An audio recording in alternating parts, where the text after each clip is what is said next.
Hi, I'm Harshada Rajadhyaksha from Prakriti Sports Science and Physiotherapy Clinic, and today I'm going to talk to you about calcium. I'll start with a little bit of information and some hard facts. I'll go on to a few personal thoughts, and after that I'll give you a few suggestions.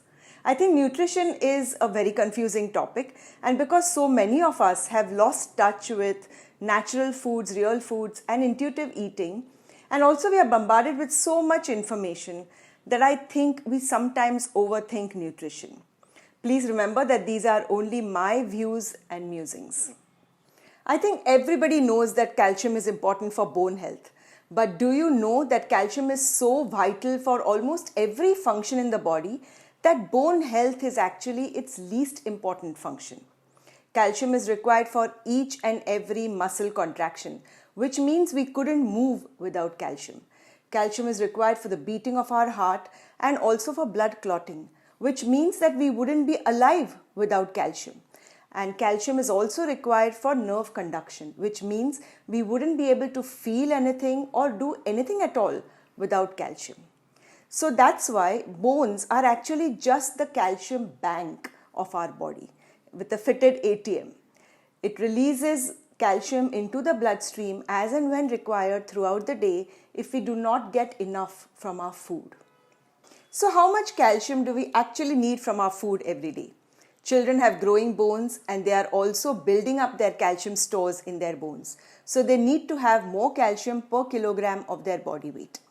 Adults have finished growing and they have also finished accumulating all the calcium they need in their bones. So they need to have enough calcium only to maintain these stores. Older adults tend to lose calcium from their bones and can suffer from osteoporosis or also from fractures. They need to have enough calcium to slow down this process of osteoporosis. The recommended daily allowances or the RDA says that an adult should have between 1000 to 1500 mg of calcium each day. This may change depending on age, sex, body size, and also certain other variables. In modern life, this 1000 mg of calcium would look like 1 glass of milk, 1 cube of hard cheese, 1 cup of yogurt, a bunch of greens like spinach, and a handful of almonds. When I look at the recommended list of foods that are high in calcium, I wonder what early man did for calcium. Babies were obviously breastfed and so they got all their nutrition from the mother. But after that, there were no farm animals or no herds of animals. So there was no milk, certainly no cheese or yogurt, and definitely no fortified orange juice. So what did early man do for calcium? Early man or early humans were hunter-gatherers. So their nutrition came from fruits, roots, nuts and seeds, and the occasional kill. Early humans got all the calcium they required from the ground.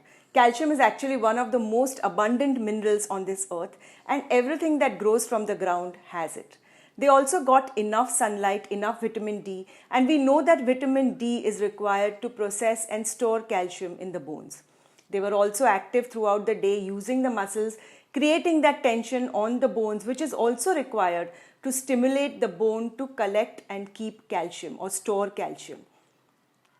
Early man certainly didn't go look on the internet for the recommended daily allowances or the sources of calcium. They trusted their bodies, this earth, and its ways. Our incredible and extremely efficient body has the ability to rummage through everything that we feed it and leach out and store everything that it needs and also cleanse out and excrete everything that it doesn't. And this incredible planet that we live on has everything on it to sustain us. In fact, it has sustained us so well that we have now overtaken it completely. And now everything on this planet is what we think we need. In fact, we made most of it. We have abused and corrupted our soil so much that the ground we grow our food on now may not have all the materials that were originally there. Our farming methods have changed the way our plants get and retain nutrients. And our polluted air may not now provide the environment we require to process these nutrients. Our cooking methods often destroy the nutrients from our food. Our toxic eating habits and processed foods means that our body has to get rid of these toxins. And when it gets rid of these toxins, it uses and loses vital nutrients that it also gets from food. Our sedentary lifestyles and occasional short bursts of artificial exercise might not be enough to stimulate our bones to uptake and retain calcium. We also sometimes tend to overthink nutrition and use vitamins and supplements excessively. Vitamins and minerals may interact with each other, not always in a good way, and play havoc with your body. Excessive use of one vitamin unnecessarily might cause the body to get rid of another, which you do not want. Also, all this advice that we get about nutrition and diet from the internet or from various sources often changes every few years after the current wave of hysteria dies down. So what to do? I don't have all the answers, but I'm admitting that I don't have all the answers. I'm being truthful. And those who tell you that they are 100% sure of the advice they are giving you are lying. They are. So here are my suggestions, and please do not take it as my 100% advice. I have already admitted that I am not wise enough for that. Don't obsess over the RDA numbers, but definitely try to eat a few good sources of calcium each day. If you are not vegan, have 1 glass of milk and 1 cup of yogurt every day. Eat a few greens, eat beans, and try to source all these things from farmers who look after their soil. And trust that all the other real foods that you eat, not artificial and processed, will give you all the nutrition that your body needs. Exercise every day.